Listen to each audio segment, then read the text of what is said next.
although it's a few years ago now, it seems like yesterday, was first recollection was the pre-season training where we hadn't had a coach.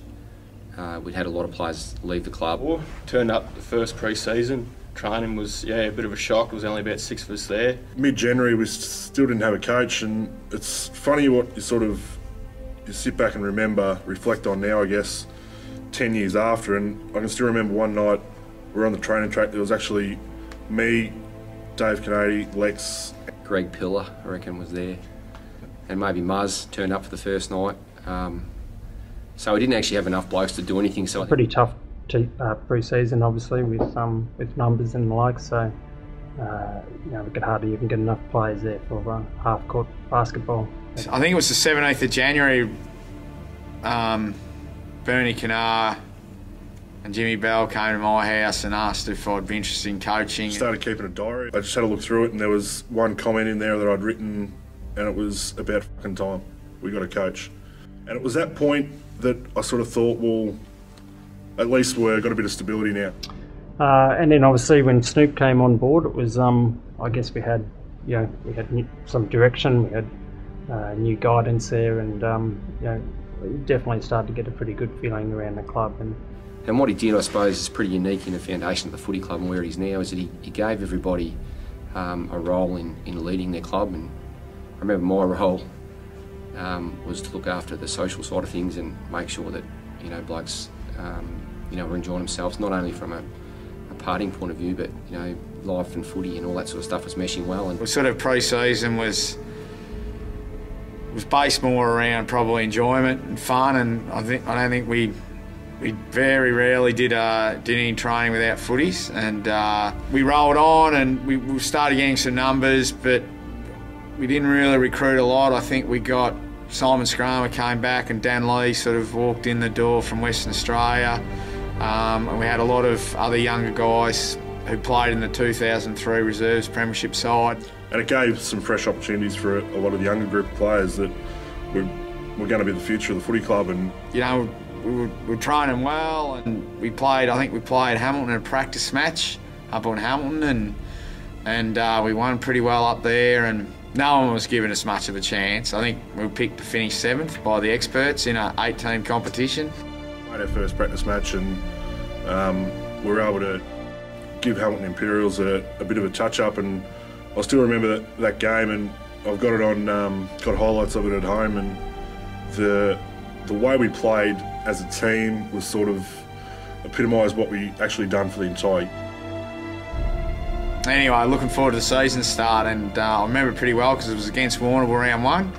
It was actually my sister's wedding the same day, and much to the disgust of my family, I coached the boys here in my first game, and we got up and won. There's probably a handful of key moments throughout the year, and I remember a newspaper article Standard put in midpoint of the year, and it was Blood's hemorrhage. We lost. Game, Muzzer broke his ankle and Slugger broke his hand. And that was our captain, vice-captain, so yeah, everyone at that stage probably wrote us off and thought we didn't have a chance. Captain Little Muzzer, now he's only 5'1" and 46 kilos and built like Nifty Wilson, so but one of the hard-in under players. And as the year rolled on, my recollection is things were humming along, and all of a sudden we got 4 or 5 weeks out, and we sort of had to win 1 out of the last 3 games to cement the top 3 spot, and we just couldn't seem to get over the line. We just South beat us by a point or a couple of points, and Camperdown belted us, and then we had to beat Cobden at Mortlake. We actually moved the game. We said the ground here wasn't suitable, so we moved the game. That was my idea. Moved the game to Mortlake, and we got well beaten and by Cobden, and Cobden had just sort of snuck in, so Cobden were double celebrating. They'd won, and then they'd found out they were playing us the next week in the elimination final.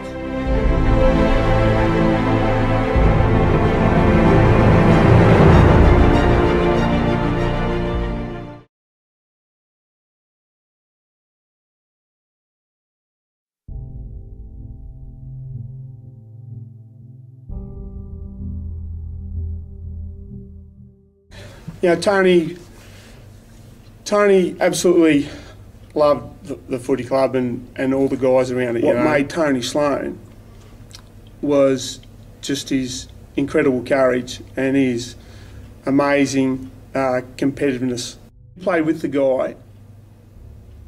There's not one person that would play with him that wouldn't say that you walked a little bit taller with Tony around. He just had the biggest heart of all.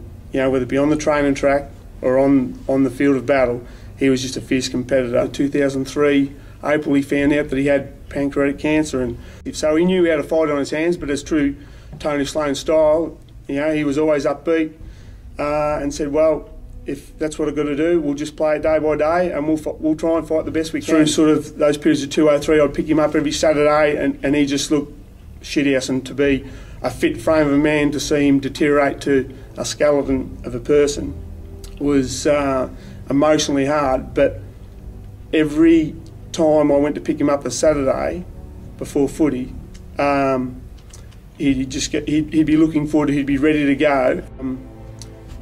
We had times during the pre-season where the whole group would go up and see him, and we did a run around town to raise money for cancer and as well as for his family.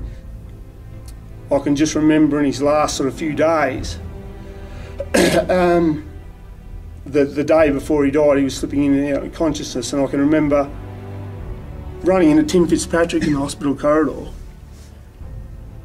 and we were both pretty emotional. And he said, look, Tony's time's near, which it was.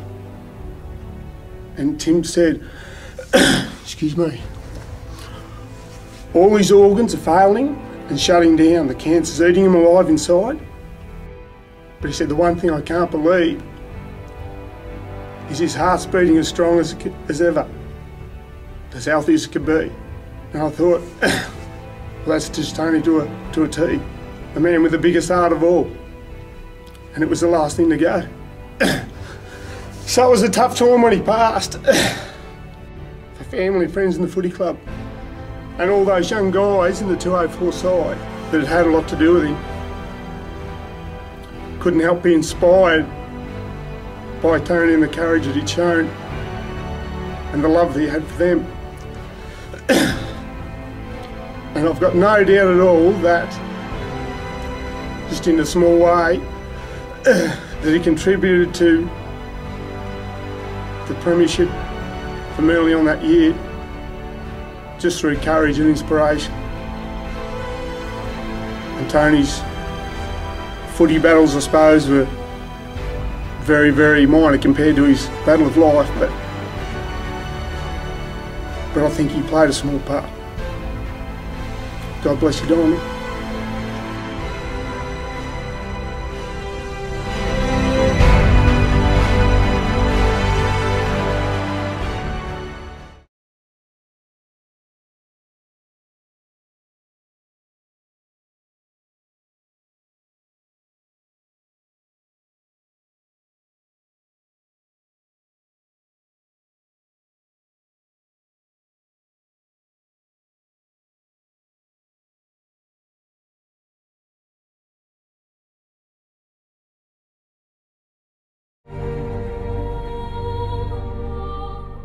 So the final series, the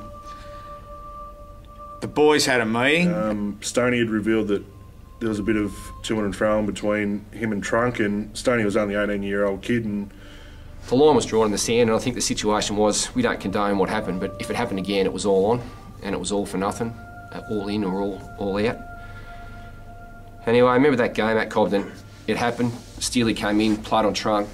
Trunk bopped him first bounce. I don't know why, I just yelled out at the top of my lungs, you can't do that, and the umpire spun around, and as he spun around, Steely's just gone crack. Hit Trunk fair in the beak. And then there was the biggest punch on it of all time. Like Durwood, who we'd been kept under control all year, he just thought it was just Christmas. Free throw and fist fight, and the next thing I remember, I'm punching Brad Wiggins, he's punching me, and then everyone beside each other's punching everyone else, and all of a sudden it was just a Young and old. There's a couple of good ones connected from either side. Yeah, and here we are. She's on now. Let's have a look at this. They're coming running from everywhere. It's all on the centre wing. There's players running in all over the place. Arms flying. There's no beg your pardons in this. This is finals footy. Look at them go. There's head holding heads. There's wrestling. There's blokes trying to hold each other off. I've never seen anything like it. Just players came in from back line, forward line. I remember grabbing Trunk, lifting him up, throwing him as far as I could, got him 2 or 3 metres, and as soon as he hit the deck, he just bounced up and just jumped straight back on him. Deadback comes sprinting in. Took him a while to get there. He's pretty fired up to take a few blokes out, but unfortunately he slipped, landed on his arse and took a few of his teammates out. So the umpire's throwing up the ball. I can't remember who tapped it to who, but basically we got the clearance, ran it down and kicked a goal. Man, this will bounce and roll for a goal! Oh, dearie me! How is that for a start? That was Cobden done. Sealy got a couple of weeks, which pretty much forced him out then for the rest of the final series. So then off to Cobden to play Camperdown, and probably the last quarter was probably a big one. I think we were 4 goals down. Camperdown had probably kept us in it. And I can remember the Snoop speech at 3/4 time. Look, no one gave us a chance at the start of the year. Everyone's written you off again. You know, we've proved everyone wrong all through the year. Let's do it for 30 more minutes. And we moved Durwood forward, and Durwood was playing on James Jolly, and he made one of the all-time great calls. He said, "I'm going to kick through you and we're going to win the game," and that's exactly what happened. And I think it was, I don't know, I think we had half their scoring shots, but we won by 3 points. Koroyd, who we hadn't beaten all year, I don't know if anyone gave us a chance. Within the first 5 minutes, you could just tell we were all over them. And anyway, we absolutely smacked Koroyd. I don't think they kicked a goal at half time, and we were up by like 10 goals. And Yeah, we're all over Koroyd. There's no issue. I mean, they weren't even in our zone that day. It definitely gave us a lot of confidence going into that grand final against Warrnambool.